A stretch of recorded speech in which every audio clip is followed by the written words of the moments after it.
Selamat malam Romo, selamat malam Suster, Ibu Bapak dan teman-teman terkasih dimanapun berada. Senang sekali dalam kesempatan yang baik ini kita bisa berjumpa kembali dalam webinar bersama Romo Nano.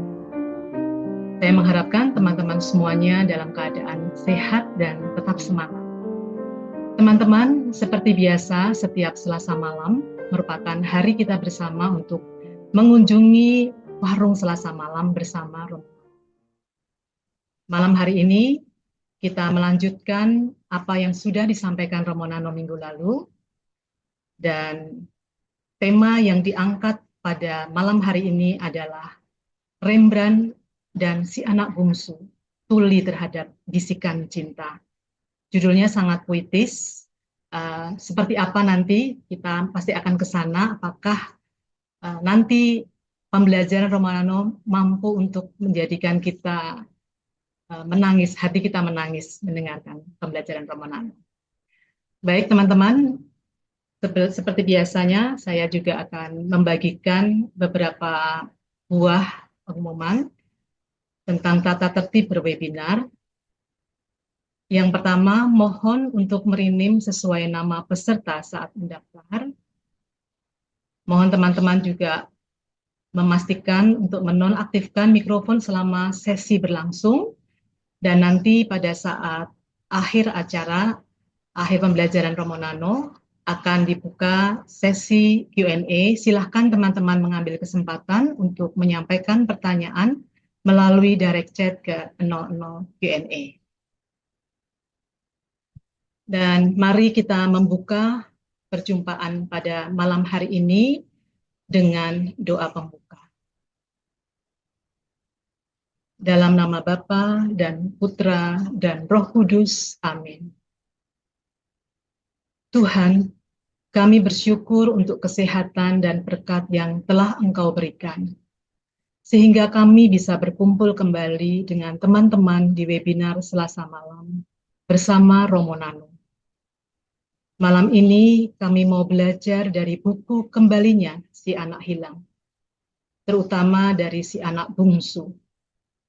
Belajar dari kisah si anak bungsu yang berfoya-foya dan pergi meninggalkan ayah serta rumahnya. Kami mau merefleksikan hal-hal serta relevansinya pada kami atas peristiwa perginya si bungsu. Tapi kami juga mau belajar dan berefleksi dari peristiwa kembalinya si anak bungsu ini. Berkaryalah dan sentuhlah kami lewat presentasi yang sudah disiapkan oleh Romo Nano. Semoga kami bisa terinspirasi, menyadari kelemahan kami, dan berubah atas rahmat kasih-Mu. Berkati internet dan webinar yang akan berjalan. Berkati pula Romo Nano yang membawakan webinar ini agar materi bisa tersampaikan dengan baik. Dalam nama Yesus Kristus, kami memohon dan mengucap syukur. Santo Ignatius, doakanlah kami. Amin. Dalam nama Bapa dan Putra dan Roh Kudus. Selamat malam Romo Nano. Selamat malam Bu Lili, apa kabar? Baik Romo, selalu semangat Selasa malam. Apalagi mau mendengarkan kembalinya si anak hilang. Saya nggak tahu nih Amin. Romo, nanti apakah, karena judul yang Romo ambil sangat puitis, tuli terhadap bisikan cinta, moga-moga hati kita nanti bisa teriris dan menangis. Silakan Romo. Terima kasih Bu Lili. Saya tertarik pada satu kata yang dipilih oleh Bu Lili, yaitu kata menangis. Ada banyak penyebab mengapa seseorang menangis. Bisa karena saking senangnya, maka menangis haru. Saking sedihnya, maka menangis menangis karena sedih. Ada orang menangis karena rasa bersalah. ada orang yang menangis tangisan bobai, ada macam-macam hal yang menyebabkan orang menangis. Saya mau menurunkan ekspektasi saya terhadap teman-teman yang ikut webinar pada malam hari ini. Saya tidak mengharapkan Anda menangis karena cerita malam hari ini. Saya hanya berharap satu, Anda sudah membaca bagian pertama dari buku Kembalinya Si Anak Hilang ini. Lalu yang kedua, saya berharap dari proses membaca, Anda sudah menemukan poin-poin penting dari yang Anda baca. Kalau semua harapan saya itu tidak terjadi, saya berharap semoga cerita malam hari ini membantu teman-teman untuk minimal menyadari, merasakan satu hal, yaitu dalam diri Anda, dalam diri saya, dalam diri kita semua, itu ada unsur kebungsuan. Walaupun Anda anak sulung, sangat mungkin Anda ini bukan sangat mungkin, pasti Anda punya sisi bungsu. Meskipun Anda sudah senior, sudah berusia banyak, tidak otomatis Anda menjadi bapak atau ibu. Sangat sering terjadi orang yang sudah sangat senior pun sebetulnya dia masih persis seperti anak bungsu dengan seluruh indikasi-indikasi yang ada di dalamnya yang dijelaskan dalam buku Kembalinya Si Anak Hilang ini. Maka mari kita melihat bagian per bagian. Malam hari ini ada 4 bagian. Dari bagian pertama tentang si bungsu, saya membagi menjadi 4 bagian. Dan mengingat panjang, maka saya tidak banyak memberi kesempatan untuk bertanya, langsung saya jawab. Tetapi pertanyaan-pertanyaan yang Anda ajukan secara tertulis pasti akan saya tanggapi. Teman-teman terkasih, di bagian awal kisah si bungsu, bagian pendahuluan itu, Henry Nouwen sebetulnya sudah menjelaskan pesan utama dia terkait dengan buku Kembalinya Si Anak Hilang.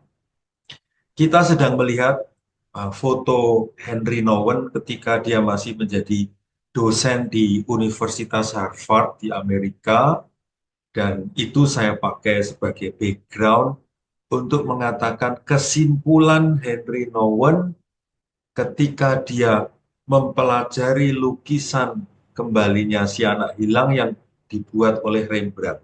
Ya, ini kesimpulan esensi dari buku yang dia tulis itu. Dan kesimpulannya adalah awal mulanya Henry Nouwen itu merasa dirinya persis mirip seperti anak bungsu itu. Kurang ajar, meminta jatah warisan ke bapaknya walaupun bapaknya belum meninggal. Dan itu berarti secara implisit mengharapkan bapaknya atau menganggap bapaknya sudah mati, tidak ada, dan harta warisan dia ambil. Terus pergi, foya-foya, dan seterusnya, dan sebagainya. Itu sisi pertama yang dia temukan.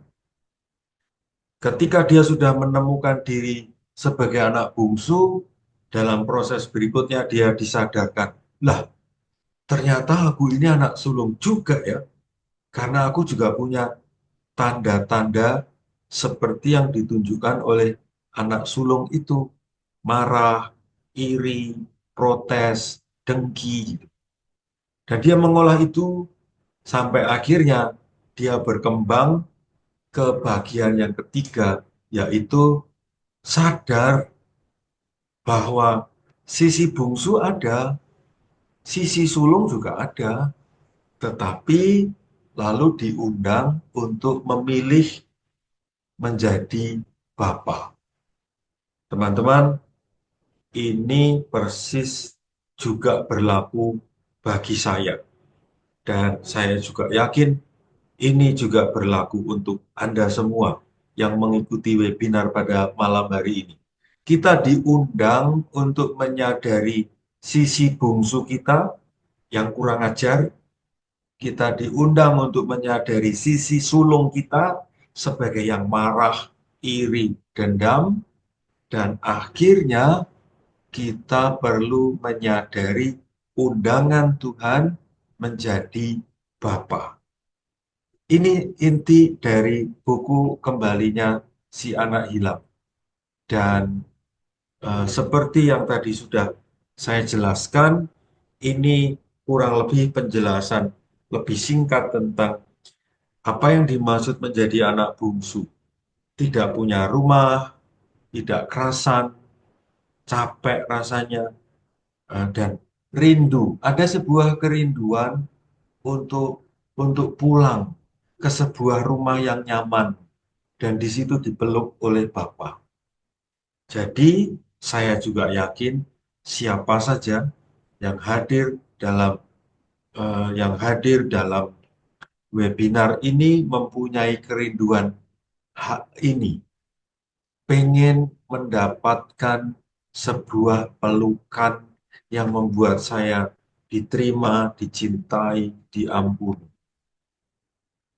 Lalu yang kedua, ini yang tadi sudah saya jelaskan, kita punya sisi ini, sisi yang protes, sisi yang nggak terima, cemburu, marah, mudah tersinggung, keras kepala, mudah komplain, selalu merasa paling benar, orang lain yang salah, menuntut gitu. Apakah yang hadir dalam webinar ini tidak punya sisi sulung? Saya tidak yakin. Saya yakin setiap orang punya sisi ini. Masalahnya adalah kita menyadari atau tidak. Dan eh, ini tadi yang sudah saya jelaskan, entah saya itu eh, bungsu dari 5 anak bapak saya, tapi sangat mungkin saya itu sulung yang merasa paling hebat, merasa paling benar. Dan sebetulnya sebetulnya saya pun, Anda pun dipanggil untuk menjadi Bapa. Bapa yang menerima kebungsuan saya sendiri, Bapa yang menerima kesulungan saya sendiri. Dan kalau saya sudah mendapatkan pelukan Bapa, kalau saya sudah mengalami pengampunan, diterima, saya akan mampu menerima kebungsuan, kesulungan diri saya sendiri, dan pada gilirannya saya akan dimampukan menerima orang lain yang mungkin sulung yang pemarah atau bungsu yang kurang ajar. Itu sekali lagi inti dari buku Kembalinya Si Anak Hilang. Dan sekarang kita memasuki lebih detail lagi seperti apa yang dimaksud dengan si anak bungsu. Kekurangajaran bungsu pertama-tama nampak dalam gambar ini, teman-teman. Ini bungsu yang tidak tahu diri. Dia meminta bapaknya memberikan harta warisannya. Dan si sulung di belakang sana diam. Nampak sebagai a good boy yang yang hanya diam dan tidak habis pikir. Kok adiknya sekurang ajar itu, ya? Eh, Lalu di bagian ini eh, Henry Nouwen menjelaskan bahwa Rembrandt dalam hidupnya, Rembrandt sebagai pelukis kembalinya si anak hilang itu, dia juga punya sisi bungsu yang amat kurang ajar itu. Maka ketika Rembrandt melukis si bungsu yang kembali itu, sebetulnya dia menggambarkan seluruh perjalanan hidupnya lewat gambar itu, terutama dalam hal ini sebagai si bungsu. Dan Henry Nouwen membuat penyelidikan, membaca catatan-catatan sejarah oleh para pembuat biografi Rembrandt van Rijn itu ya. Dan um, Nouwen menemukan banyak sekali data dari biografi-biografi yang dibuat oleh para pengarang tentang Rembrandt, menunjukkan ada masa yang cukup lama Rembrandt itu persis seperti si anak bungsu yang yang digambar dalam lukisannya itu. Maka gambar ini mewakili ya bahwa Rembrandt yang nanti sudah tua menyadari bahwa dia itu mirip dengan si bungsu, lengkap dengan seluruh perjalanan hidupnya. Dan setapak demi setapak melalui banyak penderitaan sejak muda, mulai dewasa, menjadi tua, akhirnya Rembrandt menyadari bahwa dia mirip sekali dengan si bungsu itu. Dan kesadaran dia atas kebungsuannya itu eh, digambarkan dalam lukisannya itu. Minggu lalu kita sudah melihat ada 3 jenis gambar kembalinya si anak hilang. Dan gambar terakhir di masa terakhir hidupnya, Rembrandt ada di puncak kesadarannya. Bahwa si bungsu itu endingnya adalah diterima oleh si bapak. Dan Rembrandt menyadari bahwa ada kesamaan dalam dalam kisah yang dia lukiskan. Bagian kanan sana eh, adalah gambar Simeon yang sudah tua memeluk bayi Yesus. Dan orang tua si bapak yang memeluk anak bungsu. Ada kesamaan, yaitu Simeon yang buta itu mampu melihat Allah dalam diri bayi Yesus. Dalam diri si bapa menerima si bungsu itu, Rembrandt melihat Allah yang maha kasih, yang mengampuni dan menerima si anak hilang itu. Teman-teman, dalam buku Kembalinya Si Anak Hilang dijelaskan dengan lebih rinci, yaitu sebetulnya cahaya yang keluar dari tokoh Simeon dalam lukisan itu dan cahaya yang keluar yang memancar dari si bapa yang menerima si bungsu itu sebetulnya itu yang dilihat oleh Rembrandt di masa terakhir hidupnya. Sehingga ketika eh, Rembrandt melukis Simeon yang bergembira melihat Allah dalam diri bayi Yesus itu, sebetulnya Rembrandt mulai bisa merasakan kehadiran Allah yang mengampuni dia. Dan Nouwen menggambarkan itu dengan mengatakan, berbahagialah mata yang mampu melihat apa yang kamu lihat. Kalimat itu ditujukan kepada Simeon Singkat kata ya teman-teman, untuk kita artinya apa? Untuk saya artinya apa? Artinya adalah ini soal kemampuan kita melihat Allah yang hadir dalam peristiwa hidup sehari-hari. Apakah aku mampu melihat, merasakan bahwa Allah yang pengasih itu tidak jauh di atas sana, tetapi hadir dalam peristiwa-peristiwa konkret, hadir dalam pribadi-pribadi konkret. Maka saya mau bertanya kepada teman-teman sekalian, apakah Anda, teman-temanku, bisa melihat Allah yang mengasihi dalam diri orang-orang konkret, mengasihimu, memelukmu, mengampunimu, menerimamu? Ini yang mau dikatakan oleh Rembrandt, dan saya menggunakan poin ini untuk bertanya pada Anda atau mengajak Anda bertanya pada dirimu sendiri. Apakah Anda bisa melihat dan merasakan Allah yang konkret itu hadir?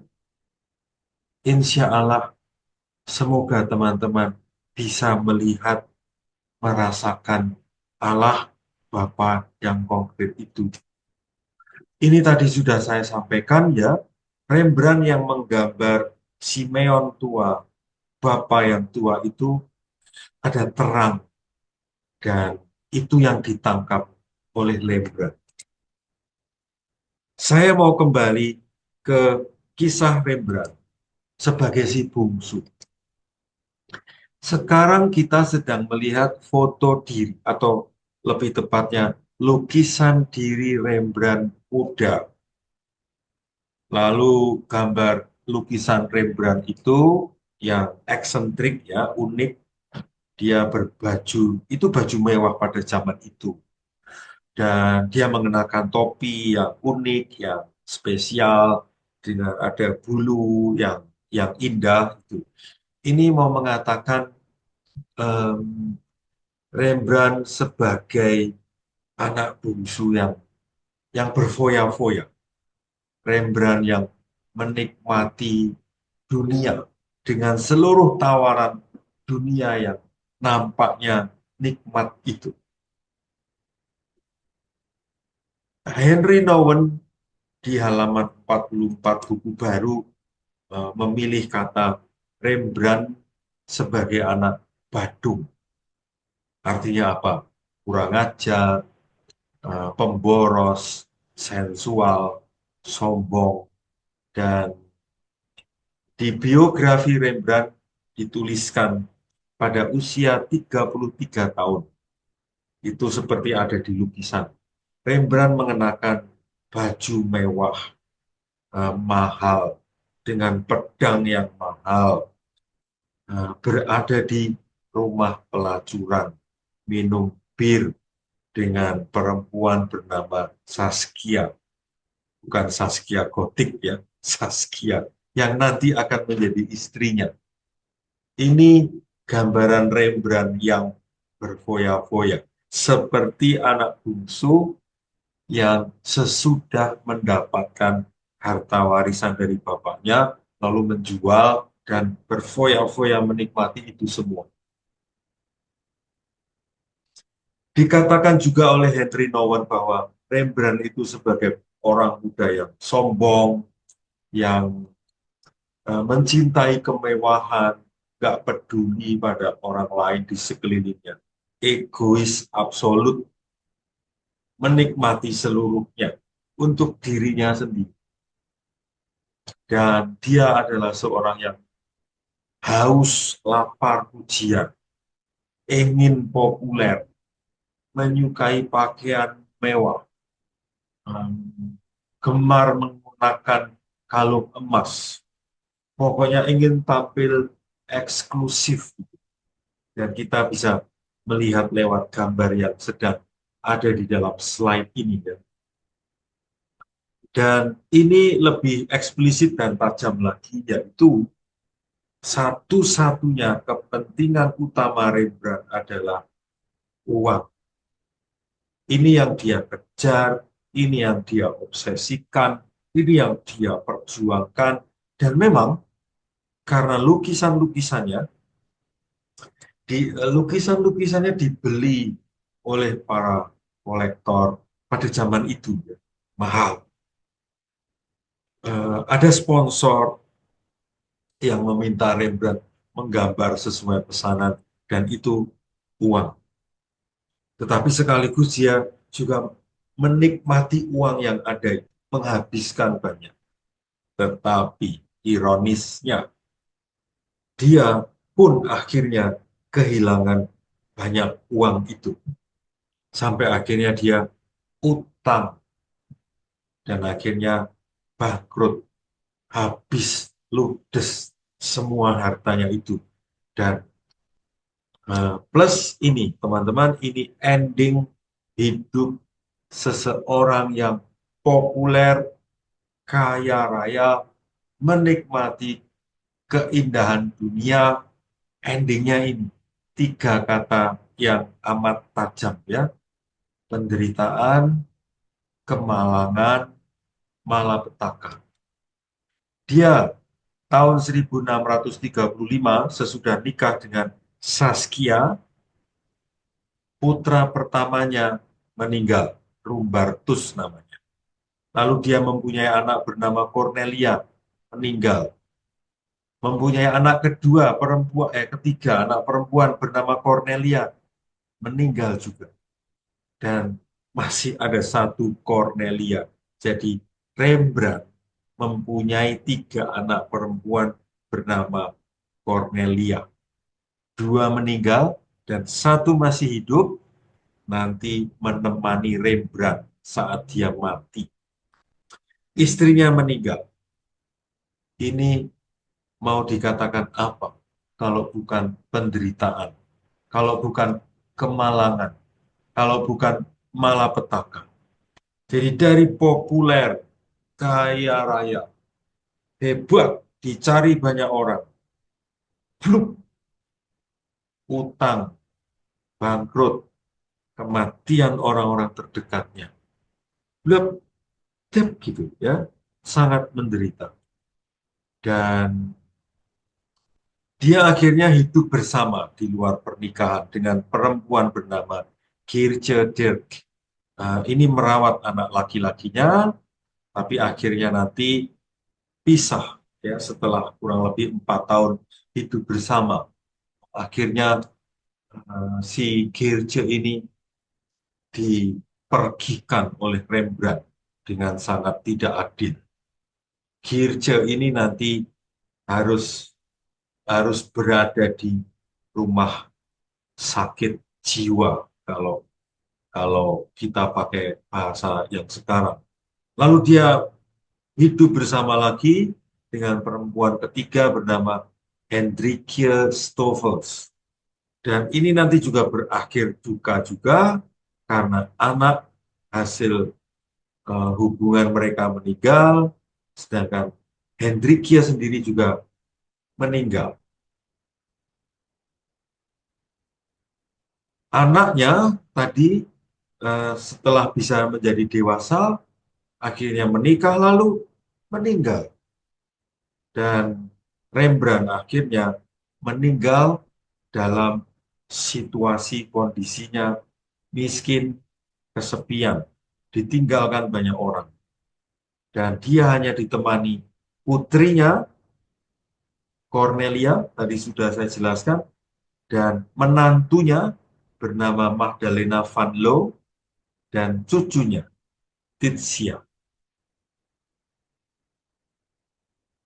Inilah gambar akhir seorang yang pernah naik dan berada di puncak popularitasnya, dan dari situ terjun bebas di titik yang menyakitkan.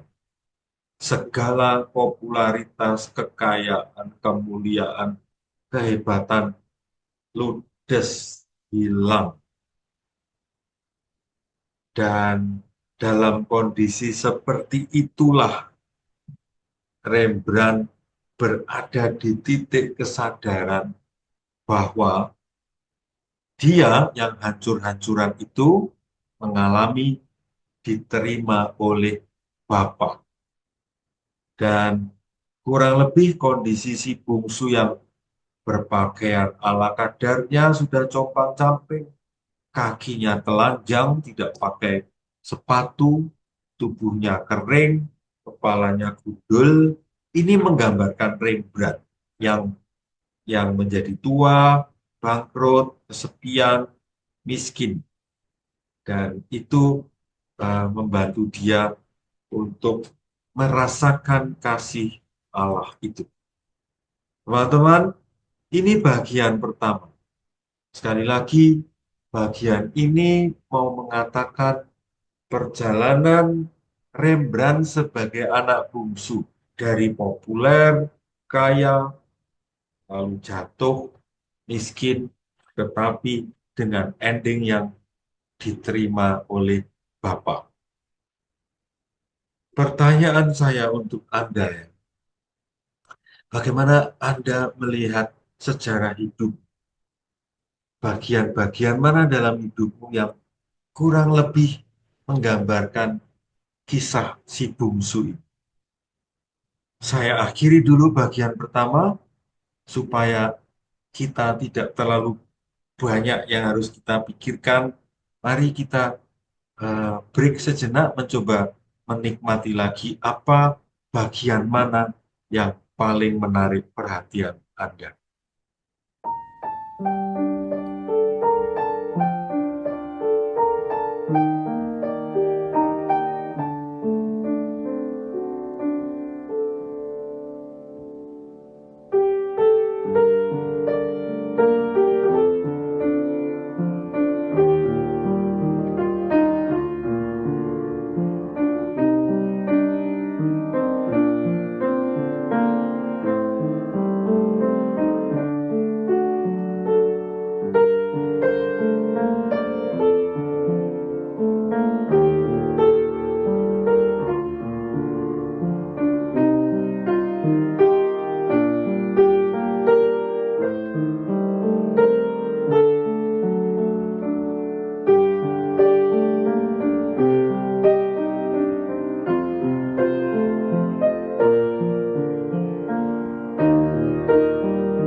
Di bagian selanjutnya, kita dibantu oleh Henry Nouwen ya untuk menyerap lebih dalam arti ungkapan-ungkapan yang menurut saya sangat tajam ya. Eh, Misalnya yang terkatakan di sini halaman 51 ya, sebuah penolakan radikal. Teman-teman, kita sedang berada di posisi si bapak yang melihat anaknya setelah mendapatkan harta warisannya dan menjual, pergi, kabur, Momen ini yang disebut oleh Henry Nouwen sebuah penolakan radikal. Kalau menggunakan kata kerja yang dipakai oleh Bu Lili tadi ya, menangis. Siapa yang menangis kalau dalam posisi macam ini? Bapak bukan? Aduh, anakku ini gila ya. Dia lebih menginginkan harta daripada aku sebagai bapaknya. Aduh, itu mah menangis yang grantes ya. Menangis yang menyayat-nyayat, mencacah-cacah. Seorang bapak tidak dihargai oleh anaknya karena anaknya lebih menghargai jatah harta warisan. Henry Nouwen di halaman 51 mengatakan itu sama aja dengan mengharapkan kematian ayahnya. Atau sebetulnya de facto si anak bungsu itu sudah menganggap bapaknya mati. Karena yang diambil adalah uangnya. Dan itu poin kedua yang menarik perhatian saya adalah pergi meninggalkan rumah. Setiap orang itu butuh rumah. Setiap manusia itu butuh rumah. Dan kalau sudah punya rumah, sebetulnya itu kan tempat yang paling aman, nyaman, terlindungi. Lah kok sudah punya rumah, pergi. Dan no one mengatakan itu namanya menolak menolak tempat kelahiran, menolak tempat saya dibesarkan, menolak tradisi yang membesarkan saya. Saya pergi. Betapa bodohnya dalam arti tertentu ya, karena sudah punya rumah malah pergi mencari tempat lain yang dia pikir akan lebih nyaman. Emang ada tempat yang lebih nyaman daripada rumah? Kayaknya sih ada, tetapi itu ilusi atau delusi, dan itu berarti tidak real, nggak nyata. Ilusi, delusi itu tercipta karena hasrat untuk menikmati harta yang banyak itu ya. Dan ungkapan lain yang menarik perhatian saya adalah pergi ke negeri yang jauh sekali. Rumah ditolak, ditinggalkan. Mencari rumah tempat yang kayaknya nyaman, tetapi sebetulnya tidak pernah nyaman. Dan nanti akan dikatakan mencari sesuatu yang tidak akan pernah ditemukan. Atau mencari sesuatu di tempat yang tempat itu tidak menyediakan sesuatu yang dicari.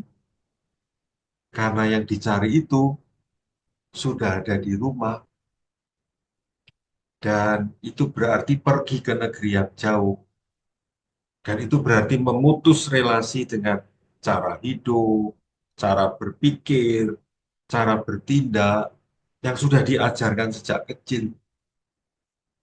Bahkan lebih tajam lagi di halaman 52 disebut di sana sebuah pengkhianatan. Tidak menghargai banyak hal yang diberikan sejak kecil. Nggak mau mengakui, mengkhianati, mencari sesuatu yang lain, yang sebetulnya tidak pernah akan bisa menjanjikan kenyamanan hidup. Istilah lain lagi yang sangat fundamental menurut saya adalah tuli terhadap bisikan cinta. Kita sedang melihat versi lain dari anak bungsu yang pergi. Di rumahnya, sebetulnya anak ini menghirup cinta. Di rumahnya, sebetulnya dia sudah mendapatkan bukti-bukti cinta dari bapaknya, kakaknya. Tapi bahasa-bahasa cinta itu dia tidak dengar. Tuli. Dan dia dengan ilusinya sendiri mencari sumber cinta. menurut dia, maka dia pergi dari rumah. Karena dia pikir di rumahnya tidak ada tanda-tanda cinta. Nah, kalau tadi dikatakan meninggalkan rumah, ini penjelasan tentang rumah. Kita sedang melihat gambar ketika si bungsu yang minggat, terus di tempat dia minggat itu akhirnya dia kehabisan semuanya, lalu dia ke rumah bapaknya dan diterima di rumah. Nah, ini sebetulnya teman-teman, Em, rumah itu adalah pusat keberadaanku. Rumah adalah sebuah situasi, suasana, kondisi di mana di situ aku bisa mendengarkan, kalau menggunakan bahasa Injil, kalimat dari Tuhan kepada Tuhan Yesus, ya. Kalimat Allah Bapa kepada Allah Putra. Engkaulah anak yang kukasihi, kepadamulah aku berkenan. Nah, teman-teman, di Klaten sekarang sedang hujan deras ini. Kadang-kadang internetnya tidak stabil. Jadi semoga internetnya bisa tetap stabil sampai warung Selasa malam ini selesai, ya. Nah, kalau dikonkretkan dalam hidup kita sehari-hari, teman-teman, poin ini sangat tajam menusuk. Apakah di keluargamu, apakah di komunitasmu, kamu merasakan rumah atau keluargamu, komunitasmu adalah rumahmu. Seperti yang sudah dijelaskan di sini, rumah berarti sebuah tempat, suasana, di mana di situ saya bisa mendengarkan suara ataupun saya bisa merasakan dengan bahasa-bahasa tubuh, bahasa verbal, kurang lebih mengatakan, aku menyayangimu. Maka teman-teman, sebetulnya sungguh sangat penting di keluarga, di komunitas, kalau ada ungkapan-ungkapan verbal, bahasa-bahasa tubuh yang menunjukkan bahwa ya seseorang menyayangi orang lain. Suami menyayangi istri, istri menyayangi suami, bapak ibu ke anak-anak, antar anak. Harusnya seperti itu. Kalau itu terjadi, maka your house is a home. Rumahmu adalah cinta. Nah, Nowon menjelaskan lebih lanjut dan menurut saya penjelasannya ini sangat menarik, sangat eksistensial. Kita lihat, kita sedang melihat sebuah ilustrasi yang menggambarkan Adam ketika diciptakan awal mula sebelum nanti dia melakukan kedosaan. Di momen penciptaannya ini, sebetulnya Adam itu mendengar suara dari Allah Bapa Sang Pencipta. Engkaulah anak yang kukasihi, kepadamulah aku berkenan. Maka Adam lahir. Nabi Elia yang mencoba mencari Allah dalam kehebohan alam lewat guntur, halilintar, gempa bumi, dia tidak menemukan itu. Tetapi dengan angin sepoi dalam ketenangan, dia mendengar bisikan Allah. Engkaulah anak yang kukasihi, kepadamulah aku berkenan. Nowen membuat sebuah simpul yang menurut saya istimewa. Suara yang berisi kasih sayang itu sama dengan sentuhan fisik yang menunjukkan sayang. Tetapi ini juga bisa berlaku untuk kebalikannya. Suara-suara kebencian, dendam, marah, toksik, itu sebetulnya juga seperti sebuah sentuhan atau tamparan fisik, pak, atau sebuah sentuhan untuk mengusir, gerak badan untuk mengusir, pergi.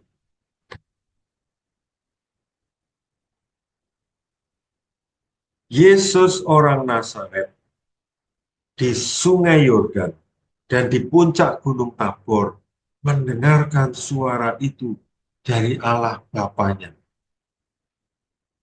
Mendengar suara, di Injil dikatakan ada suara.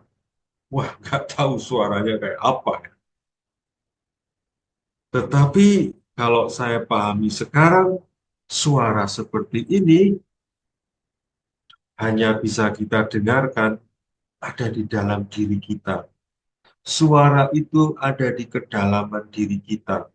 Dan suaranya itu sama. Dan itu terjadi uh, untuk kita semua. Henry Nouwen mengatakan, kata-kata kasih dari Bapa itu berlaku untuk semua anak Allah, termasuk Anda semua. Yang hadir dalam webinar ini, semua adalah anak Allah. Dan kalau Anda peka, jeli, tajam mendengarkan, tidak tuli, Anda akan mendengarkan suara ini. Engkaulah anak yang kukasihi, kepadamulah aku berkenan. Teman-teman, apakah Anda pernah mendengarkan suara itu dari Tuhanmu? Insya Allah, Anda mendengar itu. Mengapa? Kalau Anda, saya, kita mendengarkan suara itu dari Bapa, dampaknya luar biasa. Saya jadi percaya diri, saya bisa menghibur orang lain, saya tidak takut ditolak, saya bisa menanggung penderitaan. I will be a happy person.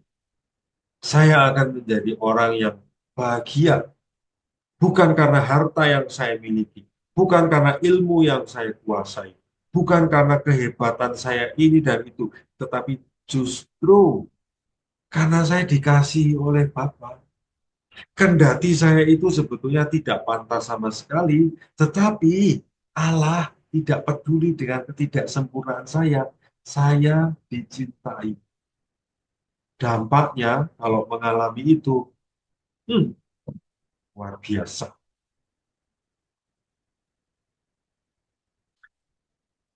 Idealnya setiap orang menjadi seperti anak kecil itu yang senang banget digandeng sama bapaknya, merasa aman, merasa bebas, tidak tertekan, tidak takut, happy, ekspresif gitu. Karena apa? Si anak ini mendengar dari suara bapaknya, aku menyayangimu anakku, dan tangannya si bapak itu menggandeng, aku melindungi anakmu sayangku.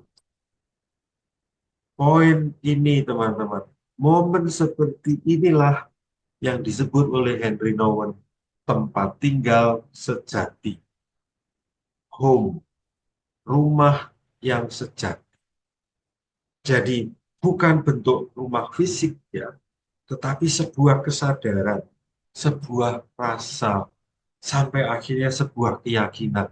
Aku dicintai Bapak, aku dicintai orang-orang dekat. Teman-teman, Anda pernah merasakan home ini apa belum? Dan seperti yang saya katakan tadi, mari kita lihat gambarnya ini ya. Gambar lubang, di dalamnya ada orang, dan masih ada jalur ke dalam sana. Gambar ini saya pakai untuk mengatakan, suara Tuhan itu ada di kedalaman diri kita sana. Hati nurani, kesadaran, understanding rasional yang paling mendasar.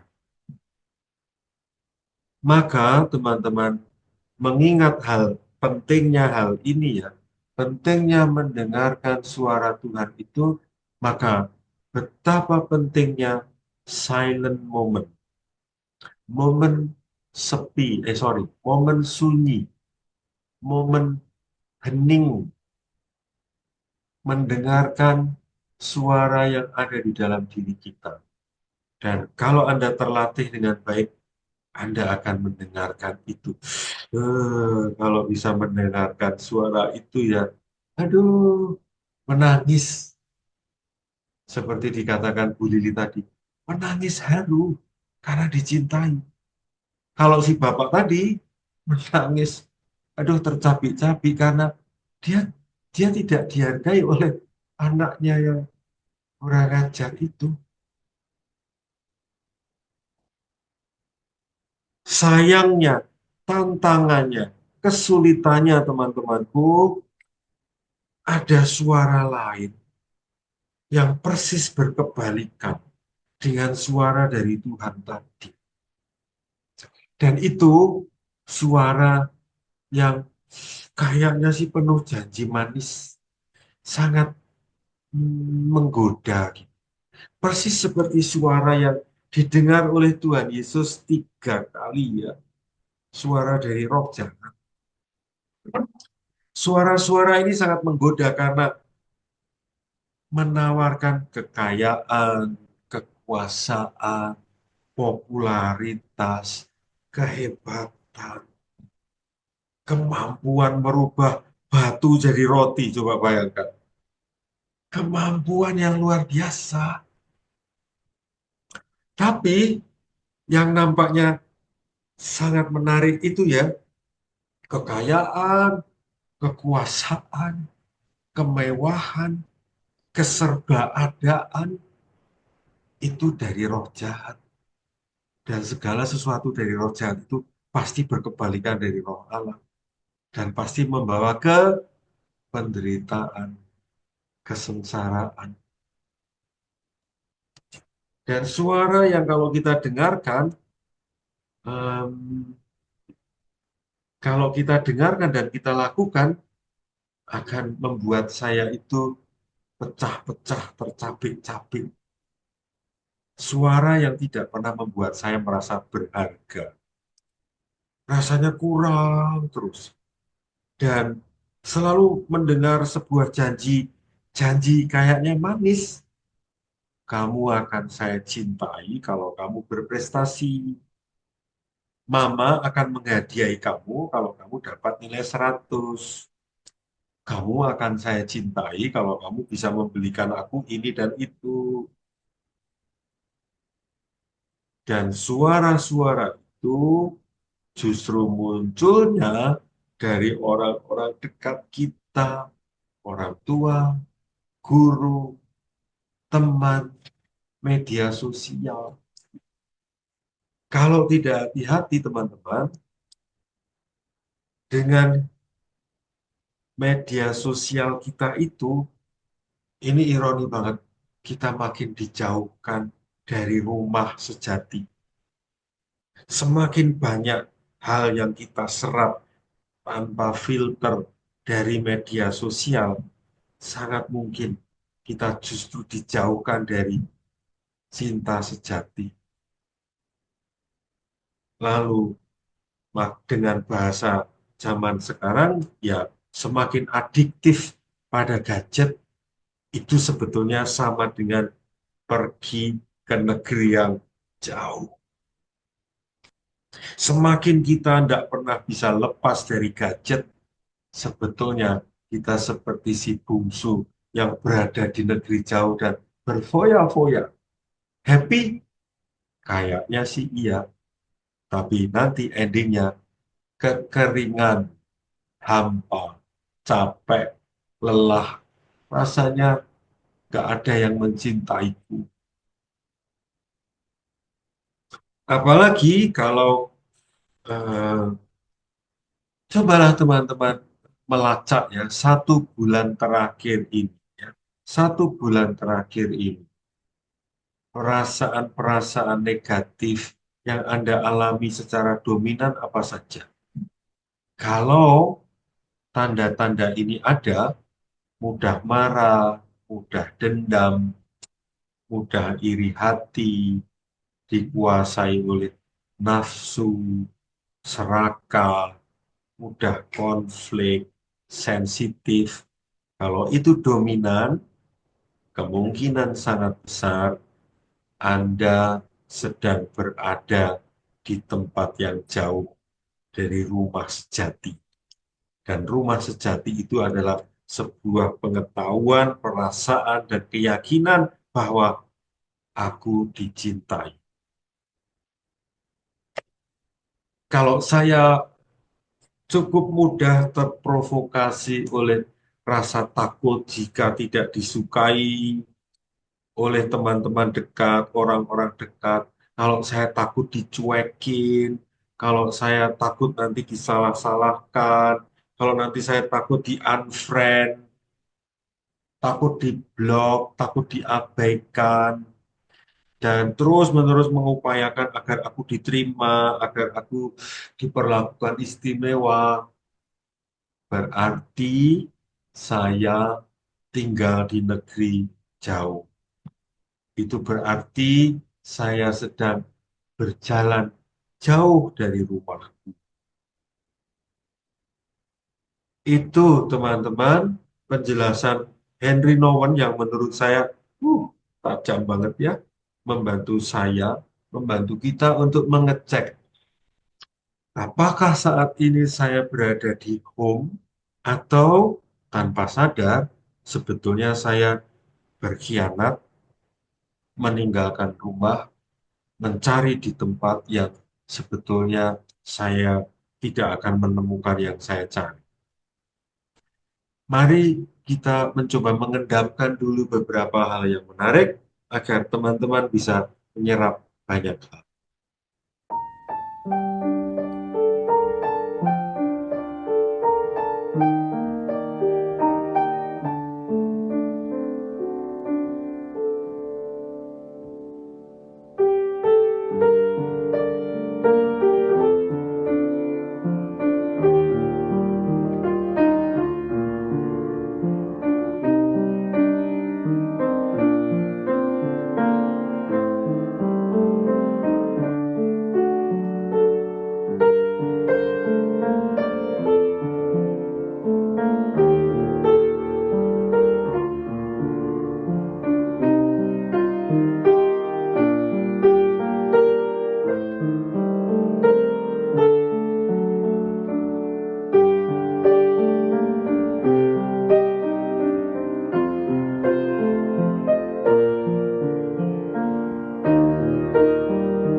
Mari kita melanjutkan penjelasan Nouwen tentang kondisi anak bungsu yang hilang. Kondisi anak bungsu yang memilih caranya yang dia pikir bisa membuat dia bahagia. Judul atau subjudul ini untuk saya sangat menarik. Mencari di tempat di mana hal yang dicari dalam hal ini adalah kebahagiaan sejati itu tidak dia temukan. Saya memakai gambar yang sedang kita lihat ini mau mengatakan Ini anak bungsu ketika dia berada di tempat yang dia imajinasikan bisa membuat dia bahagia. Punya banyak uang, bisa mengumpulkan banyak teman untuk foya-foya. Bahkan ada yang mengatakan bersama pelacur, minum minuman alkohol, pesta pora, dan sebagainya. Itu imajinasi dia. Dan akhirnya kelanjutan dari kisah ini mengatakan imajinasinya dia itu sebuah ilusi. Pilihan dia mencari kebahagiaan sejati itu terbukti keliru.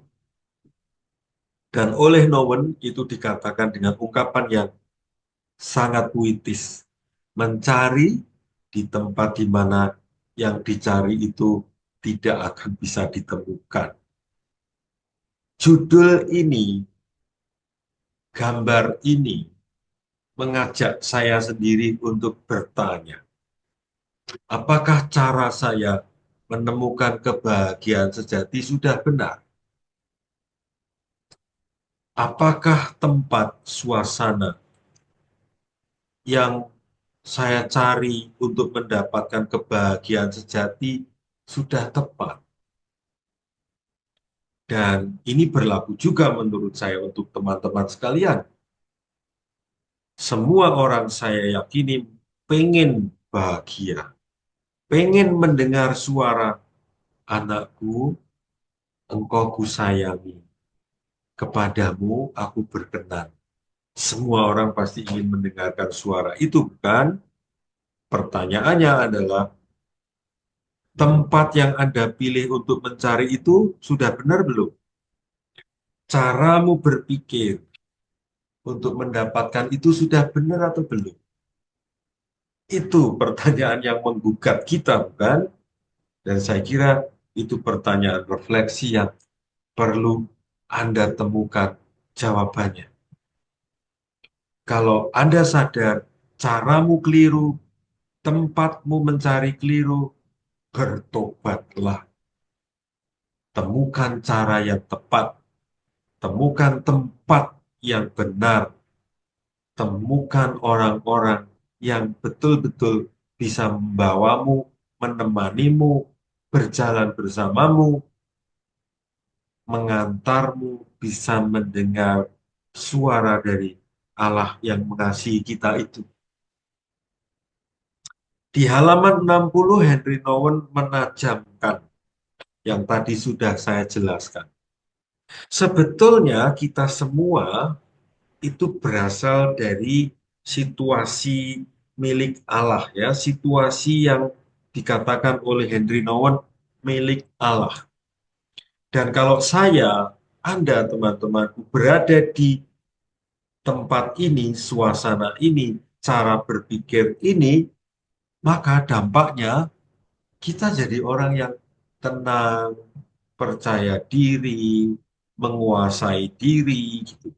Tetapi kalau saya tidak mengalami perasaan-perasaan seperti ini secara umum, kemungkinan besar kita itu berada di seberang sana. Berada di dunia, dimiliki dunia, dan entah sadar entah tidak sadar, kita memilih dunia. Dampaknya, kita dengan sangat mudah akan mengalami gaduh, gelisah, emosional, susah untuk mengalami, meyakini saya dicintai.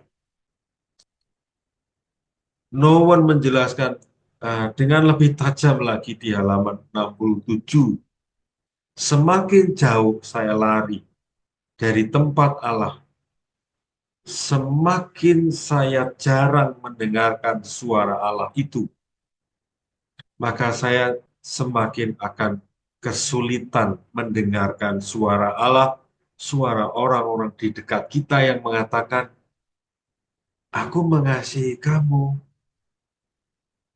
Dan semakin saya jarang mendengar suara itu dari keluargaku, orang tuaku, pasangan hidupku, komunitasku, saya makin terjerumus ke dunia.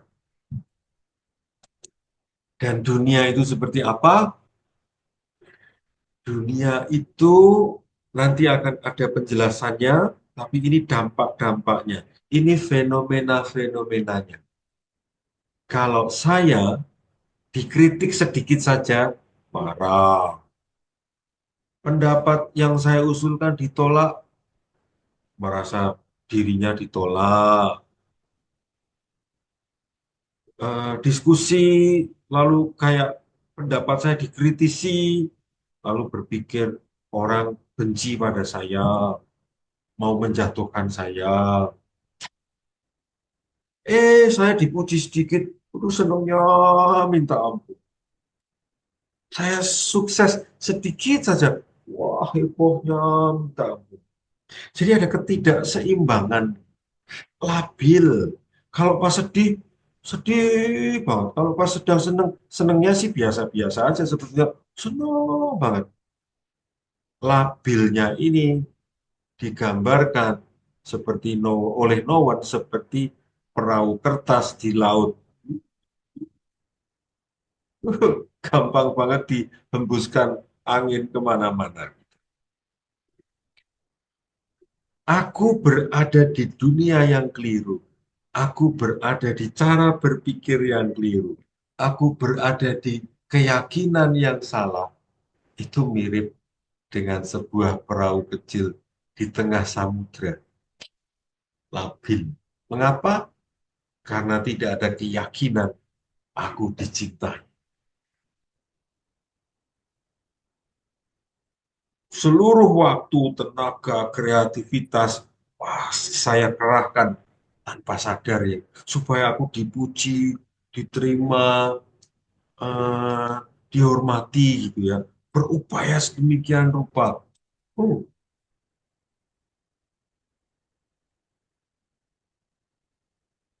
dan tanpa sadar saya kebentuk dengan persepsi yang keliru. Dunialah yang menentukan. Dunia begini membuat aku begini. Dunia begitu membuat aku begitu. Dunia menawarkan begini, aku harus memenuhi itu. Kalau tidak, aku akan ketinggalan zaman. Aku tidak akan mendapatkan yang ditawarkan. Ini kesalahan yang fundamental. Ini membuat saya berada di negeri yang jauh sekali. Dan tanpa sadar saya dikuasai oleh dunia. Tanpa sadar. Selalu tidak pernah yakin dikasihi. Maka lalu selalu bertanya, aku diterima nggak ya? Aku dicintai nggak ya? Aku dianggap anggota yang istimewa nggak ya? Kita mudah diganggu oleh pertanyaan-pertanyaan seperti itu. Di halaman 61, Henry Nouwen merumuskan dengan sangat tajam dengan mengatakan dunia ini, masyarakat ini, keluarga kita, bahkan saya sendiri, Anda sendiri sebetulnya berada dalam dunia cinta bersyarat. Saya memilih gambar di sana itu mau mengatakan itu huruf if. Ya, ada orang, lalu ada huruf F. Itu if artinya dunia yang penuh kata jika. Saya akan mencintaimu jika kamu menarik, pandai, kaya. Saya akan mencintaimu kalau kamu punya banyak uang, bisa mentraktir saya banyak, bisa membuat saya tidak takut eh, kekurangan. Karena kamu uang banyak, punya uang banyak. Kalau kamu tidak punya uang banyak, jangan berharap saya mencintai. Hmm, serem ya teman-teman. Kayaknya lebay. Kayaknya di luar sana. Ini bukan aku. Jangan salah. Kadang-kadang kita terjebak di situ tanpa sadar. Kita hidup dalam sebuah cara berpikir yang menggunakan hanya kata jika. Dan no one mengatakan cinta dunia, cinta banyak orang, dan mungkin juga cinta komunitas keluarga kita adalah bersyarat. Dan kita akan mendapatkan cinta kalau memenuhi syarat ini, syarat ini, syarat ini. Padahal nyaris tidak akan pernah kita bisa memenuhi syarat-syarat itu. Dan no one mengatakan masyarakat kita, keluarga kita, komunitas kita berada di perbudakan, hilang. Mengapa? Ya karena kita terikat oleh yang namanya kekayaan. Harus kaya, kalau nggak kaya nggak bahagia. Harus punya kekuasaan, kalau tidak punya kekuasaan nggak bahagia. Harus terhormat, tanpa sadar harus selalu penuh. Makanan dan minuman harus selalu cukup. Ya nggak salah, pemuasan seksual, pemuasan kebutuhan untuk punya banyak teman, dan seterusnya dan sebagainya. Teman-teman, mari kita mencoba merefleksikan hidup kita masing-masing. Apakah saya, apakah Anda punya syarat apa saja untuk sampai pada sebuah kebahagiaan, kenyamanan, ketenangan? Makin banyak syarat yang ada, sadar tidak sadar, saya tuntut, berarti sebetulnya kita jauh dari rumah sejati. Kita lekat pada benda-benda, kondisi-kondisi itu. Kita berada di tempat yang jauh. Semakin banyak syaratnya, kita seperti diperbudak. Dan hasilnya adalah rangkaian kekecewaan yang tak mengenal akhir.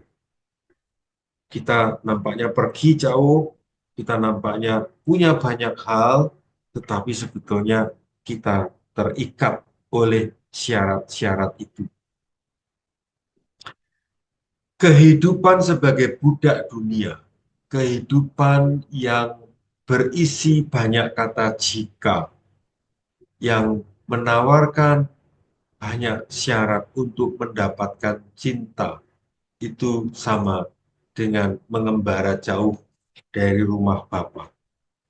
Itu sama dengan si bungsu yang mencari, menurut dia, kebahagiaan sejati itu dengan cara punya uang banyak, berfoya-foya, punya banyak teman, walaupun dia tidak pernah sadar begitu uangnya habis, teman habis, fasilitas habis, perhatian dari teman-teman habis. Untungnya, kalau anak bungsu ini mau merubah cara berpikirnya, untungnya kalau anak bungsu ini bisa melihat bahwa bapaknya menerima apa adanya, maka penderitaan itu berakhir juga. Pemberontakan dengan cara minggat, berfoya-foya itu yang menghasilkan kesengsaraan itu, em, sebetulnya menjadi sebuah pintu, sebuah langkah untuk mengalami pengampunan. Teman-teman, menurut saya di sini salah satu dari sekian banyak yang indah dari cerita kembalinya si anak bungsu ya. Ini salah satunya ya. Harusnya yang memberontak ini dihukum.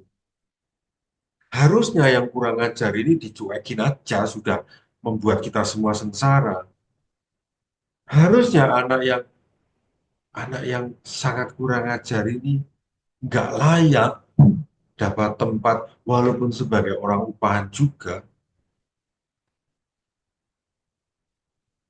Tetapi Ini indahnya kisah kembalinya si anak bungsu. Tetapi inilah keindahan ajaran Yesus.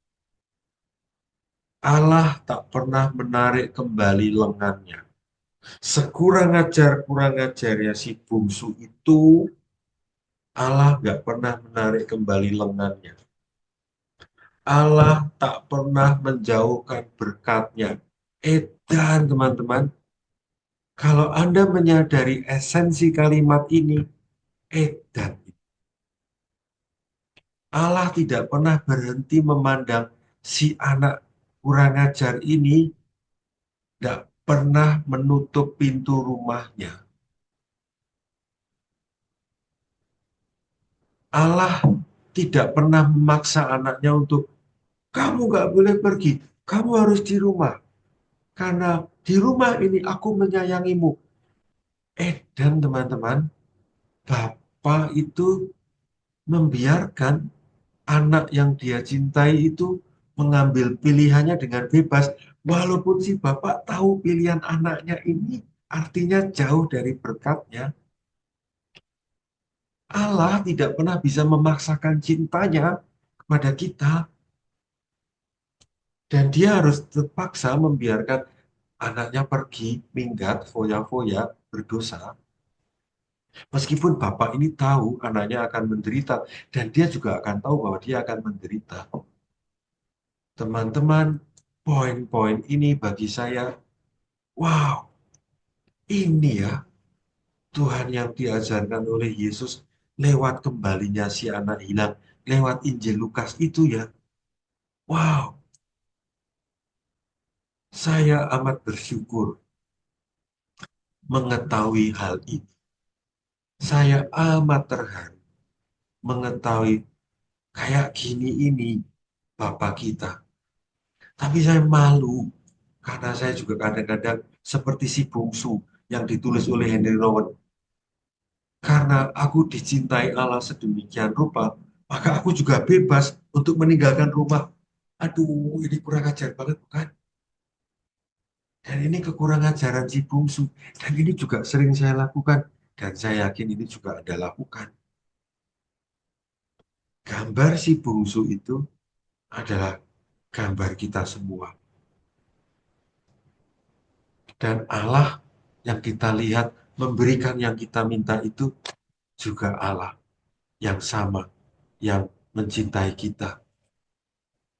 Untungnya, sekali lagi, untungnya Allah selalu mencariku dengan lengan terentang untuk siap menerima kembali, memelukku dan mengatakan di depan lubang telingaku, engkaulah anak yang kukasihi, kepadamu aku berkenan.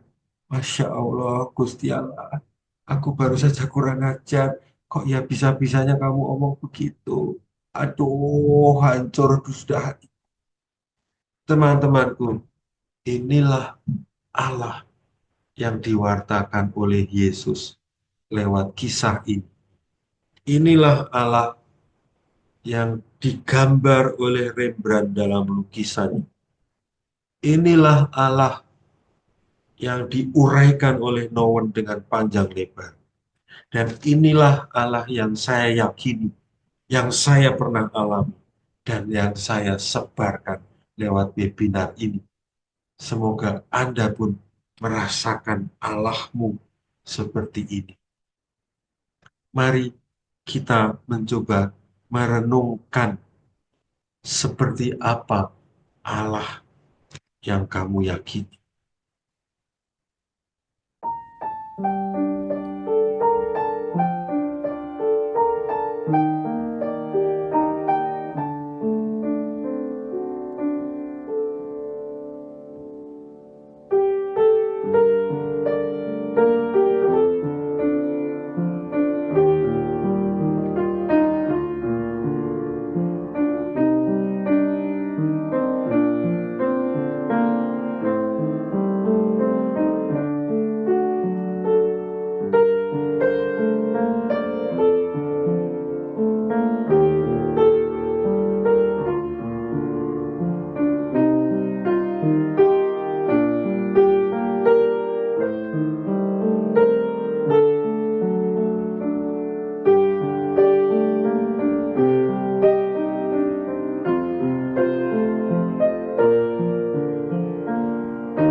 Teman-teman, kita memasuki bagian terakhir dari kisah si bungsu. Dan bagian ini dimulai dengan kata hilang. Kita melihat gambar yang mengilustrasikan situasi si bungsu yang hilang. Sebelum ini, kita melihat gambar si bungsu yang kayaknya sedang memiliki seluruh dunia. Dan itu membuat dia bahagia. Dan ternyata kebahagiaan seperti itu cepat hilangnya. Dan ketika fasilitas-fasilitas untuk bahagia versi si bungsu ini hilang, ini endingnya. Dia hanya hidup dengan babi-babi. Aduh, ironi lagi. Babi-babi minggu depan akan mahal harganya ini. Anyway, ini gambar yang baik untuk saya mengingatkan betul-betul ya bahwa imajinasi tentang kebahagiaan versi yang ditawarkan dunia itu awalnya, aduh menarik banget gitu. Tapi begitu saya pilih, saya masuki, eh, ternyata ujungnya seperti ini.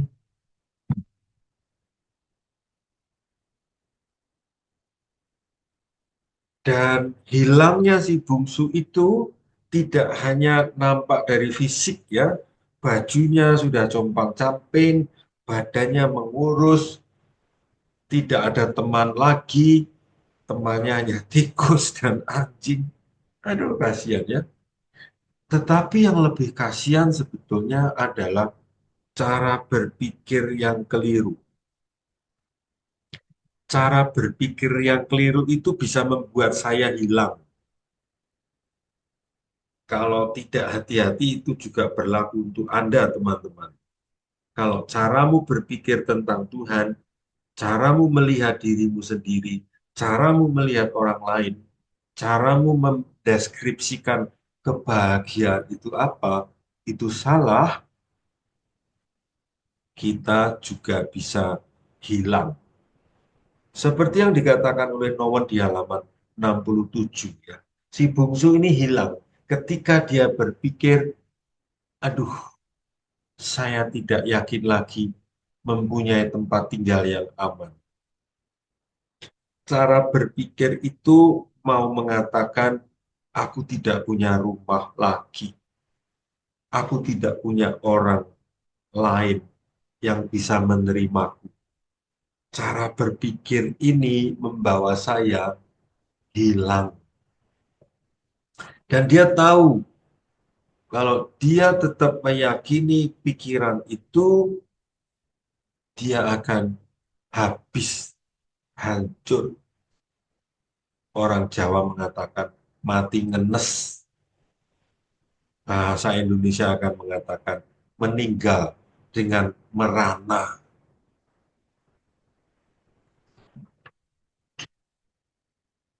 Dan hilangnya dia itu digambar kembalinya si anak hilang, dilukiskan oleh Rembrandt, dijelaskan oleh Nowen di halaman 66. Kepalanya gundul. Kepala gundul itu menggambarkan seperti narapidana dan eh, nama sudah tidak disebut, tapi diganti nomor. Rambut sebagai tanda identitas hilang. Nama sebagai tanda identitas diganti nomor. Dan bajunya sudah bukan baju bangsawan lagi. Teman-teman tadi ingat baju yang dipakai si bungsu ketika mengambil harta dari bapaknya, bangsawan. Ini kebalikannya. Ini mengatakan hilang. Ini tanda-tanda dia hilang. Kepala yang gundul itu. Em, Henry Nouwen juga menangkap detail, ya ini namanya penulis hebat ya, jadi kakinya aja diperhatikan gitu. Dan kalau di zoom in gitu tuh, oh alah, ternyata kaki kirinya tuh telanjang, kaki kanannya itu masih ada sepatunya. Tapi sepatunya juga sudah sepatu yang butut, rusak, tidak tahu mereknya apa, tapi ya sudah. Ini menunjukkan perjalanan panjang, kakinya terluka, kakinya tertutup gitu, kotor. Dan nanti kan si bapak menyuruh karyawannya bawain baju, sepatu, cincin.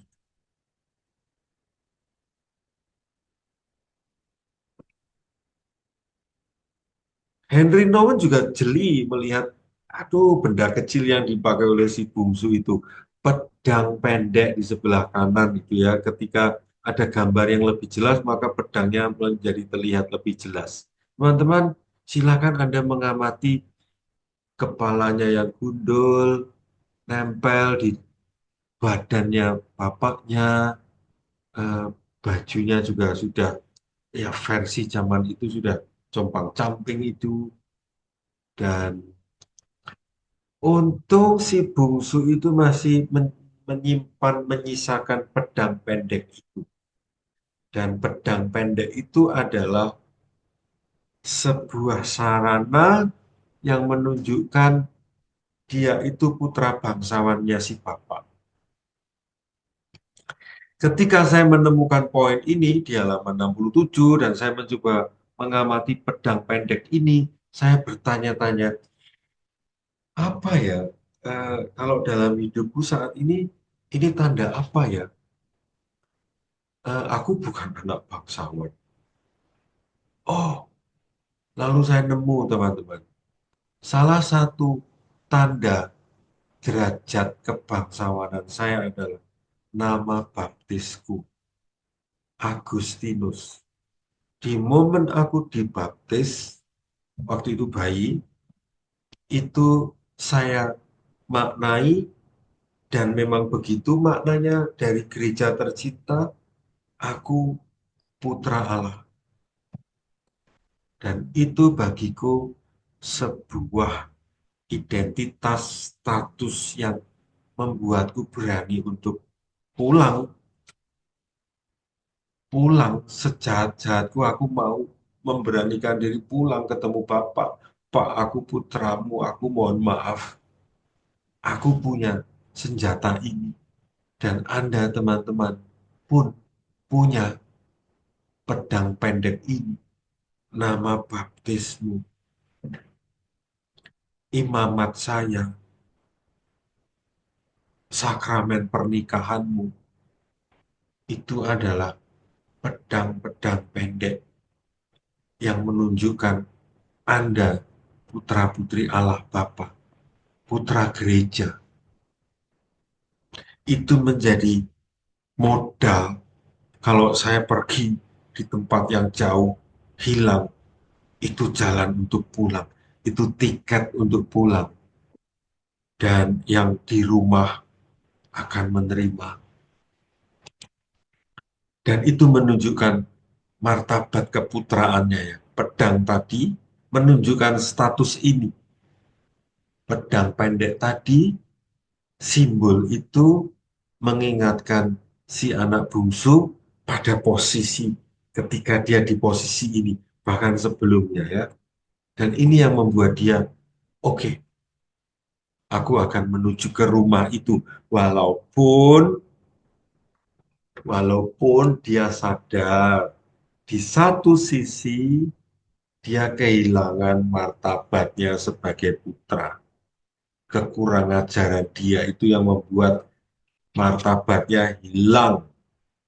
Tetapi ini yang agak membingungkan sedikit, tetapi kalau Anda baca berulang-ulang, Anda akan paham, teman-teman. Tetapi tetaplah dia sang putra bapaknya. Dan si bapak nggak memutus ikatan bapak anak. Meskipun si anaknya yang memutus ikatan itu. Si bungsu menjadi sadar bahwa ketika semuanya hilang dan dia menyadari dia nobody, dia bukan siapa-siapa, dia sadar itu uang tidak ada, baju yang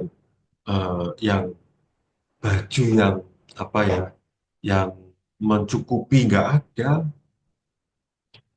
dia hanya teringat bapaknya, dia sadar tidak mungkin pulang sebagai putra, dia sadar dia sudah memutus relasi bapak anak, tapi dia melihat ada peluang, paling tidak aku pulang, bukan pulang, paling tidak aku bisa bekerja di rumah bapak itu sebagai orang upahan, sehingga aku bisa hidup. Artinya saya kagum di sini. Teman-teman, saya kagum pada si bungsu. Di titik seharusnya dia sudah tidak punya apa-apa. Dia masih melihat secuil harapan untuk bisa tetap hidup dengan cara numpang hidup di rumah yang dulu adalah rumah bapaknya.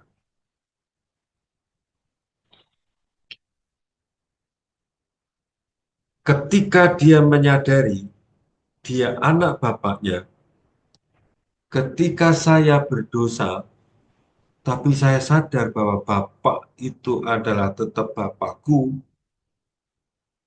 maka dia mendengar lagi suara yang dulu pernah dia dengarkan. Engkau anakku yang terkasih.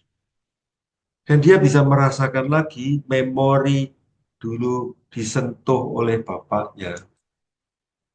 Ini yang membuat dia tetap hidup. Ini yang membuat dia bergerak. Dan si bungsu masih merasakan bapaknya mencintai dia. Tetapi bagi saya kalimat yang sangat menarik adalah kalimat yang terakhir itu. Em, si bungsu sadar atau Henry Nouwen sadar, Rembrandt juga sadar, dan mungkin juga Yesus yang menceritakan kisah ini mau mengatakan pesan ini. Kalau Bapa mencintai saya, kalau Bapa mengampuni anak bungsunya ini, bukan karena si bungsu, saya, Anda itu hebat, berjasa. No. Kalau saya, Anda, si bungsu ini masih diampuni, itu karena Allah Bapa hanya bisa mencintai.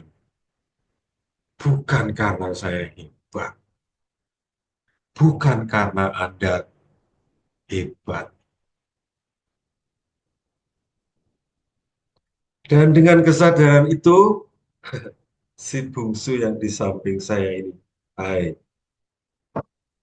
dia menempuh perjalanan panjang untuk menuju rumah. Teman-teman, bagi saya ini menarik ya. Bukan perjalanan panjang pulang. Pulang mengandaikan tempat yang dituju itu home-nya gitu ya. Tapi ini perjalanan panjang menuju sebuah tempat, suasana, momen di mana dia mengalami dicintai. Si bungsu berjalan ke arah yang tepat. Tetapi dikatakan oleh Nouwen, aduh Nouwen itu luar biasa ya.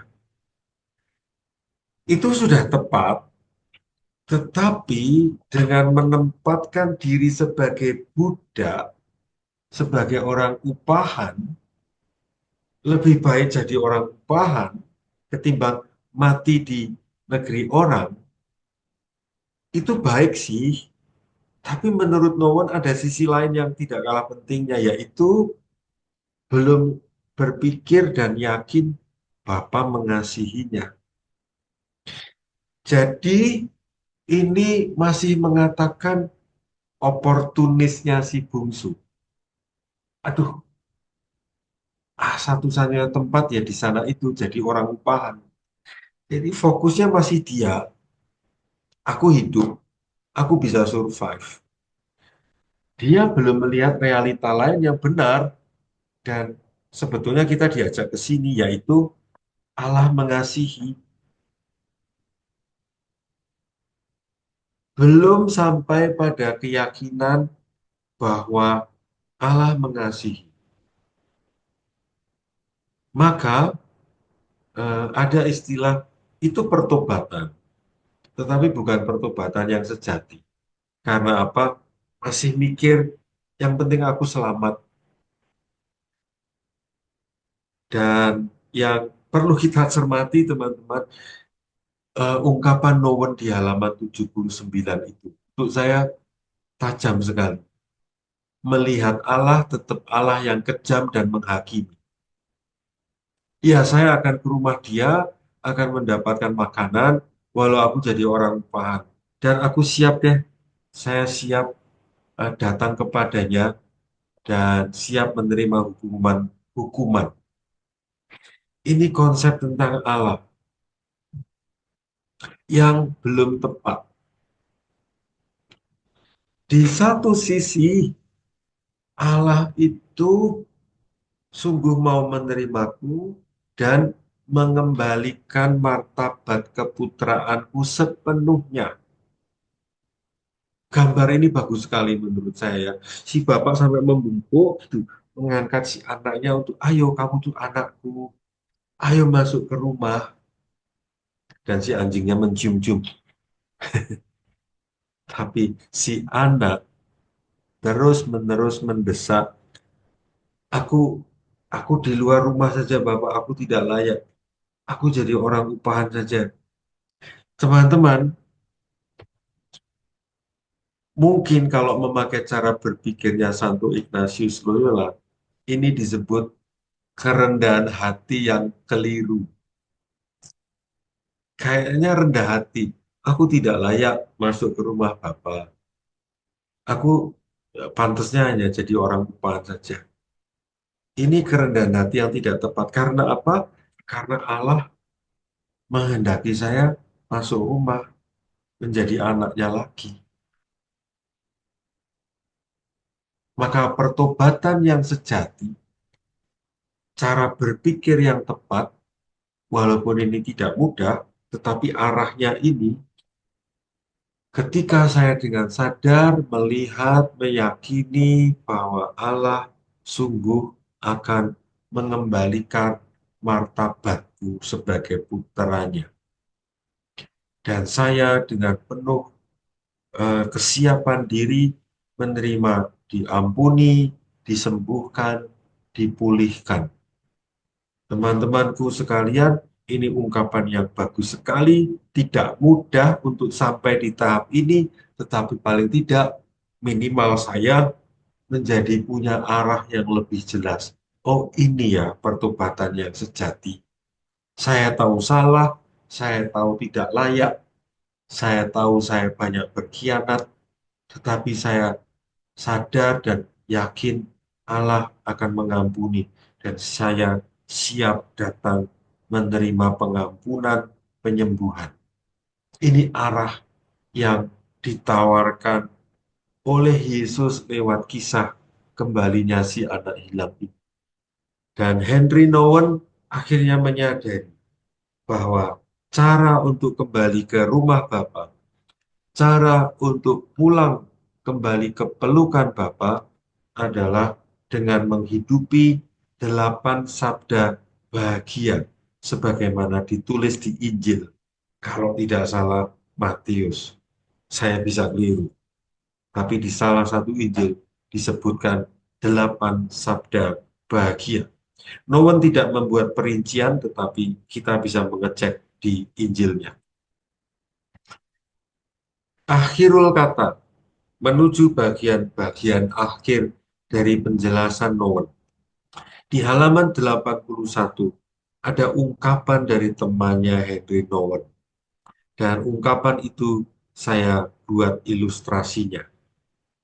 Anak bungsu yang kurang ajar, lalu kembali dan dipeluk Bapa, diampuni, itu dikatakan oleh temannya Henry Nouwen mirip seorang bayi, bahkan di halaman 81 dikatakan seorang bayi yang kembali ke rahim ibunya. Saya memilih gambar seorang anak kecil, bayi yang dipeluk oleh ibunya. Kalau gambar Rembrandt, kisah kembalinya si anak hilang, dibaca dengan lukisan ibu yang menggendong dengan penuh kehangatan kasih sayang ke anaknya. Wow, betapa luar biasanya bukan gambar ini? Dan ini yang dialami Rembrandt di akhir hidupnya. Dan gambar ini yang dikisahkan oleh Tuhan Yesus kepada kita semua untuk punya harapan bahwa kita pun bisa mengalami ini dan itu.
Romo akan menyampaikan yang slide terakhir ya, Romo.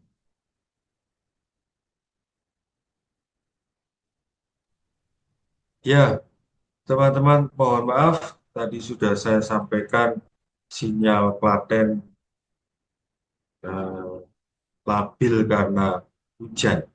Nah, ini bagian terakhir yang tadi terhalang karena saya terpental. Saya bersyukur sekali, saya senang sekali, saya merasa, wow, ketika Nowen memunculkan poin ini, terlalu berani Henry Nowen itu ya.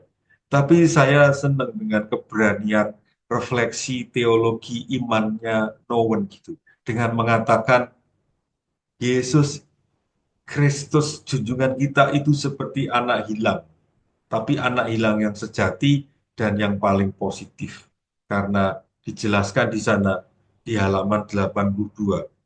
Yesus itu meninggalkan rumah Bapaknya, tapi karena diutus oleh Allah Bapa mendatangi kita di negeri yang jauh ini, memberikan semuanya, mulai dari lahirnya di Bethlehem, terus berkarya sampai kematiannya di Bukit Golgota, lalu dia kembali ke rumah Bapaknya sesudah kematiannya.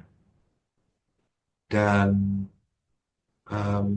Yesus itu anak hilang yang kembali ke Bapaknya, dan itu memungkinkan saya, Anda, siapa saja yang percaya pada Yesus yang lahir di Bethlehem, berkarya selama 33 tahun, wafat di puncak Kalvari. Kalau saya percaya pada dia, maka saya bisa kembali ke rumah Bapa bersama dia, dari anak hilang menjadi anak yang dipeluk oleh Bapa. Nah, ini gambar terakhir yang dipakai atau saya pakai untuk menutup bagian keempat ini. Keputraan Yesus membuat Anda juga punya keputraan. Dan karena keputraan Yesus itu, dan kita percaya pada keputraan Yesus itu, maka kita yang percaya itu seperti orang yang digendong Yesus kembali ke rumah Bapa. Ini gambar yang indah yang menunjukkan Yesus anak hilang yang sejati. Dan karena hilangnya dia, kembalinya dia, membuat kita yang hilang bisa kembali ke rumah Bapa. Nah, sekarang betul-betul sudah selesai. Sekarang waktunya guling. Terima kasih Romo Nano, rally yang panjang. Silakan minum Romo kalau mau minum. Romo sudah membawa kita ke 4 tikungan tajam. Tikungan pertama, kedua, ketiga, dan keempat, semuanya tajam-tajam. Saya mengucapkan terima kasih pada Romo Nano yang sudah menyampaikan pembelajaran malam hari ini dengan begitu menggugah rasa, menggugat akal budi kita. Dari awal, pertengahan, sampai akhir semuanya bernutrisi, pasti akan bermanfaat untuk perjalanan spiritualitas kita, Romo.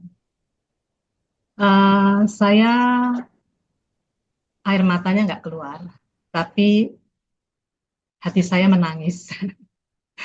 Jadi saya mungkin akan memberikan sedikit catatan hati aja, Romo, bahwa kita semua punya bakat potensial untuk menjadi si bungsu. Oleh karena itu tadi judul yang Romo sampaikan tentang tuli terhadap bisikan cinta itu menjadi hal yang sangat menarik untuk saya. Terlebih kata-kata cinta yang Allah sendiri katakan, engkaulah anak yang kukasihi, kepadamulah aku berkenan.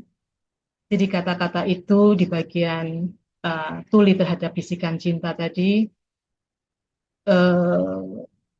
saya harus hidupi, Romo. Kita semua harus hidupi sehingga saya sungguh-sungguh merasakan dicintai Bapa. Gitu, melalui orang-orang sekitar kita, melalui keluarga maupun komunitas kita. Dan ini tentu saja akan menghindarkan pemikiran yang tidak tepat bahwa saya tidak layak, saya tidak pantas, saya orang upahan, dan saya berani pulang untuk menemui Bapak. Karena Bapak sudah memeteraikan martabat keputraan kepada kita semua. Dan tadi Romo memberikan gambar yang sangat manis. Untuk perdebatan sejati, kita siap-siap untuk digendong menuju Bapak. Satu lagi Romo, tadi saya menghitung kata-kata, saya nggak tahu Romo menyadari atau tidak, di bagian tuli terhadap bisikan cinta, Romo menuliskan, engkaulah anak yang kukasihi, kepadamulah aku berkenan. Itu sebanyak 7 kali. Apakah Romo menyadari itu? Saya tidak menyadari, tapi di buku Nowen disebut beberapa kali juga. Iya, Buku Nowen disebut beberapa kali, tapi yang tidak utuh. Romo menuliskan itu utuh sebanyak 7 kali. Ya ini untuk saya pribadi menandaskan bahwa 7 memiliki arti kesempurnaan, kelengkapan, dan totalitas. Menandaskan memang cinta Bapa sempurna, lengkap, dan total. Wah, Saya mendapat itu. Itu Romo yang saya dapatkan. Romo, sesuai tadi yang Romo sampaikan bahwa sesi Q&A diterima secara tertulis dan nanti Romo akan menjawab secara tertulis ya Romo ya. Siap. Ya. Romo sebelum menutup,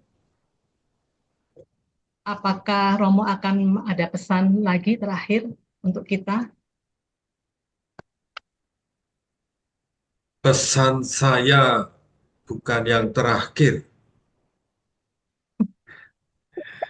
Pesan Maaf saya yang Romo. pertama, minggu depan selamat menikmati perayaan Tahun Baru bagi siapa saja yang merayakannya. Nikmatilah. Dan usul saya ketika Anda bergembira bersama keluarga, jangan pernah jangan pernah malu untuk mengatakan engkaulah anakku yang terkasih. Karena setiap orang pada dasarnya membutuhkan itu. Hanya kita seringkali malu, gengsi mengatakannya. Menurut saya itu sungguh sangat penting. Dan karena minggu depan adalah perayaan sukacita untuk teman-teman yang merayakan tahun baru, maka tidak ada warung Selasa malam minggu depan. Karena kalau saya adakan, warungnya sepi. Nah, teman-teman panitia akan memberitahu kapan dan sebetulnya sudah ada jadwal juga. Teman-teman sudah tahu. Maka pesan berikutnya adalah please ayolah membaca supaya dengan membaca Anda menyerap lebih dulu. Ketika Anda menikmati webinar, Anda akan menyerap lebih banyak lagi dan itu akan membuat teman-teman semua untuk bisa diubah oleh isi buku ini. Ini yang saya harapkan. Itu yang bisa saya sampaikan, Bu Lili. Ya, sekali lagi terima kasih ya Romo Nano. Kita juga tentu mengucapkan terima kasih pada Rembrandt dan Henry Nouwen dan Romo Nano yang sangat baik sekali tadi menyampaikannya. Baik teman-teman, sebelum mengakhiri, saya akan menyampaikan beberapa buah pengumuman. Yang pertama, perihal persembahan kasih. Terima kasih kepada teman-teman yang sudah menyampaikan persembahan kasih.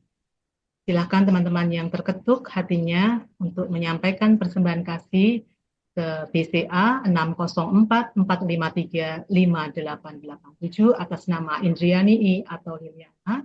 Persembahan kasih ini digunakan untuk mendukung pendidikan Yesuit Muda dan keberlangsungan webinar Romonan. Selanjutnya, tadi saya juga melihat ada beberapa pertanyaan di chat. Bagi teman-teman yang belum bergabung di WA Group atau community perihal webinar bersama Romonano, silahkan untuk ngisi link pendaftaran dan bisa juga menghubungi Maria.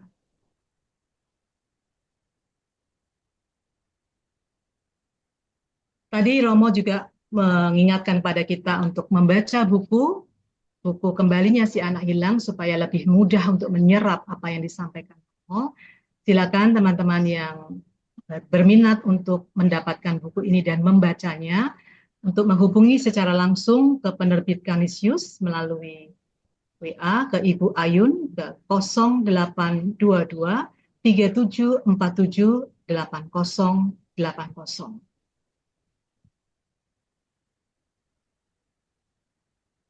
Perjalanan si anak bungsu tak dapat dipisahkan dari perjalanan kakaknya. Jadi, next pertemuan di tanggal 4 Februari 2025 merupakan pertemuan yang ketiga. Nanti akan dibahas tentang Rembrandt dan si anak sulung, hilang dalam keiri hatian dan tanpa kegembiraan. Silakan teman-teman untuk mencatat tanggalnya dan waktunya, jangan sampai terlewat. Dan ini adalah pengumuman yang penting bahwa retret untuk memahami dan memaknai 4 hari suci akan diadakan di tanggal 17 sampai dan tanggal 20 April 2025. Kita diajak menepi ke rumah retret Panti Semedi untuk bersama-sama mengenang dan memahami, memaknai 4 hari suci. Silakan teman-teman yang belum mendaftarkan, segera mendaftar karena tempatnya terbatas dan sudah banyak teman-teman yang sudah mendaftar. Jadi silakan segera mendaftar supaya tidak kehilangan tempat untuk mengikuti retret Paskah Klaten ini. Baiklah, sebelum kita menutup acara ini, mari kita tutup dengan doa penutup dan berkat Tuhan melalui Romo Nano. Dalam nama Bapa dan Putra dan Roh Kudus. Amin. Amin. Bapa, terima kasih atas berkat-Mu sehingga webinar malam ini bisa berjalan dengan baik. Lewat buku kembalinya si anak hilang, terutama lewat kisah anak bungsu. Kami makin menyadari akan kelemahan dan dosa-dosa kami. Maafkan kami yang sering meninggalkan-Mu, yang kurang mendengar atau malah tuli akan bisikan cinta-Mu, dan mencari Engkau ke tempat yang salah. Tapi kerahiman-Mu dan pengampunan-Mu sungguh tanpa batas. Engkau selalu mencari kami dan menerima kami lagi dengan lengan, terentang, serta bisikan. Engkaulah anak yang kukasihi, kepadamulah aku berkenan. Terima kasih Tuhan, dalam nama Yesus Kristus, kami berdoa dan mengucap syukur. Santo Ignatius, doakanlah kami.